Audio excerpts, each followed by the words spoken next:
हाय, मी पूजा आणि आजच्या नवीन एका व्लॉगमध्ये मी तुम्हा सर्वांचं अगदी मनापासून स्वागत करते. तर मी ना इकडे मस्तपैकी साडी वगैरे वेअर करून आज आम्ही जाणार होतो बाहेर. का ते पुढे मी सांगतेच आणि कुठं आलो तेही सांगते. तर ना मी आहो आणि माझे भाऊजी आणि माझं पिल्लू आम्ही असे चौघं मिळून आहे ना आम्ही आलो होतो देवाला. तर आम्ही इकडं आलो होतो ते म्हणजे आगडगावला. तर मी इकडं तर फर्स्ट टाईमच आले होते.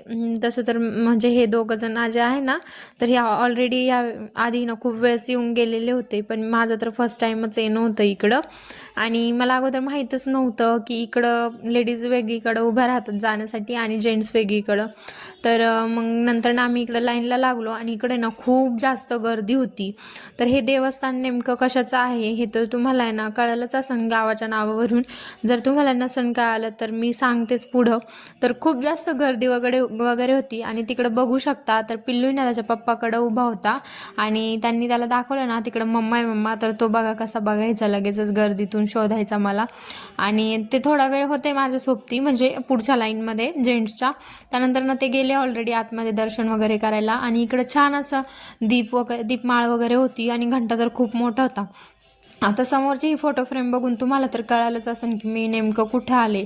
तर मी आले होते काळभैरवनाथ मंदिर जे की आहे आगडगावमध्ये. तर तिथं आम्ही आलेलो होतो. आणि आज असं स्पेशल म्हणजे की ना 17 नोव्हेंबरला माझा असतो बड्डे, पण ना काम असेल कारण की सोमवार येतो त्या दिवशी म्हणून. मग आम्ही ठरवलेलं अगोदरच्या दिवशीच रविवार होता तर म्हटलं चला आजच जाऊन येऊया.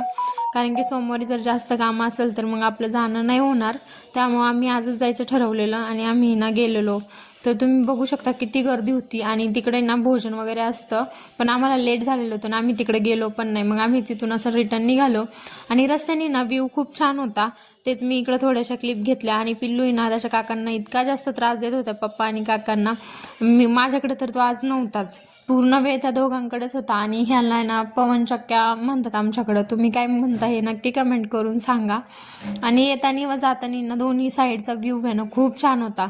आणि हो या जे पवनचक्की आहे ना तर ते मी खूप जवळून पण बघितलेले आहे. मी एकदा गेलेली होती इकडं सो बघितलेलं आहे. आणि इथे ना अगोदर मोठं मारुतीची मूर्ती होती, पण माहिती नाही की कारणास्तव ती काढली आणि तिथे एक छोटी बसवली. त्यानंतर ना आम्ही थांबलो होतो इकडे एका हॉटेलला जिथे की आम्ही भेळ आणि चहा घेणार होतो. इकडे ना पिल्लू मस्तपैकी बसला होता टेबलवर भेळ येईपर्यंत. आणि इकडे छान आमची ना मस्ती पण चालू होती दोघांची. त्याला कळतच नव्हतं नेमकं कुठं बघू कारण तिकडं काका आहे ना त्याला फोन दाखवत होते. आणि इकडं आजकाल असं झालंय ज्याचे त्याच्या हातात मोबाईल, सगळेजण त्याला फोन दाखवत होते. त्यानंतर ना आमची इकडं मस्त भेळ पण आली होती. आणि इथली भेळ ना खरंच खूप छान होती. आणि ना मग इकडे भाऊजी मला दाखवत होते की नवीन हे बघा व्हिडिओ वगैरे म्हणून. आणि ह्या गावामध्ये ना मी असं अनुभवलंय की इकडे ना जास्त तर मला कांद्याची शेती दिसली, माहिती नाही का, पण इकडे सगळे कांदे वगैरेच लावलेले होते शेतामध्ये. त्यानंतर नाही ना हा रथ मला माहिती नाही कसला होता, पण मी नाही का ना त्याचं पण इकडं शूट घेतलं होतं, देवाचाच होता तो. त्यानंतर ना आम्ही इकडं नागडगावमधून निघालेलो, बाहेर आलो. त्यानंतर ना येता येताच आम्हाला लागलेलं ते म्हणजे बुऱ्हाणगरची देवी जिथं की तुळजाभवानी आहे. आणि हो ही बालस्वरूपातील तुळजाभवानी आहे येथील. असं म्हणजे सांगतात की ना जे एक तेली होते ना सो त्यांच्याकडं त्या आल्या होत्या आणि मग त्या इथं हे झाल्यात, त्यांनी त्याला सांभाळलेलं आहे. आणि पुढे ना मी तुम्हाला दाखवणार पण आहे ज्यांनी ना म्हणजे देवीने जो तेलाचा घाणा चालवला ना सो तो पण आहे या मंदिरामध्ये बॅक साईडला, तो पण मी तुम्हाला दाखवते. आणि देवीचं इकडं इतकं सुंदर रूप पाहून आहे ना मन असं भारावून गेलं होतं. आणि इतकी छान मूर्ती वगैरे आहे, साडी पण त्यांना व्यवस्थित मस्तपैकी घातलेली. आणि मग तिथल्या ज्या ताई होत्या ना त्यांच्या हातून आम्ही ना पिल्लूचं पण दर्शन करून घेतलं, त्याला देवीच्या पायथ्याशी दिलं.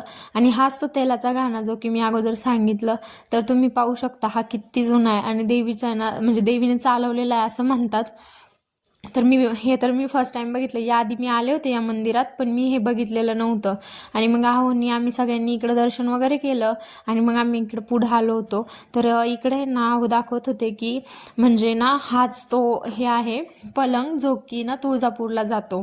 तर तो पण मी फर्स्ट टाइमच बघितला होता या नवरात्रामध्ये. मी तो ऐकलेलं होतं पण मी बघितलेलं मला आठवत नव्हतं, सो तो मी बघितला. आणि आम्ही असंच बुऱ्हाणगरमधनं बाहेर पडलो. त्यानंतर ना आम्ही आलो घरी येईपर्यंत तर खूपच लेट झालं होतं. तर मी चेंज वगैरे केलं. आणि त्यानंतर नाही ना मला 17 तारखेला म्हणजेच उद्या जर माझा बड्डे होता ना तर त्यासाठी मी इकडं गजरा बनवणार होते. तर तोच मी इकडं फुलांचा गजरा माळून घेतला होता.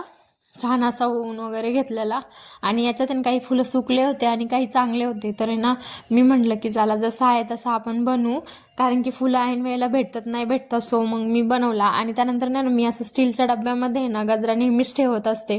असा ठेवला ना की गजरा जशाला तसाच राहतो, जसं तुम्ही ठेवताय तसंच. मग मी बनवून घेतलेला गजरा आहे ना मस्तपैकी स्टीलच्या डब्यात ठेवला, झाकण वगैरे त्याचं पॅक लावलं आणि त्यानंतर ना तो मस्तपैकी फ्रीजमध्ये ठेवून दिला.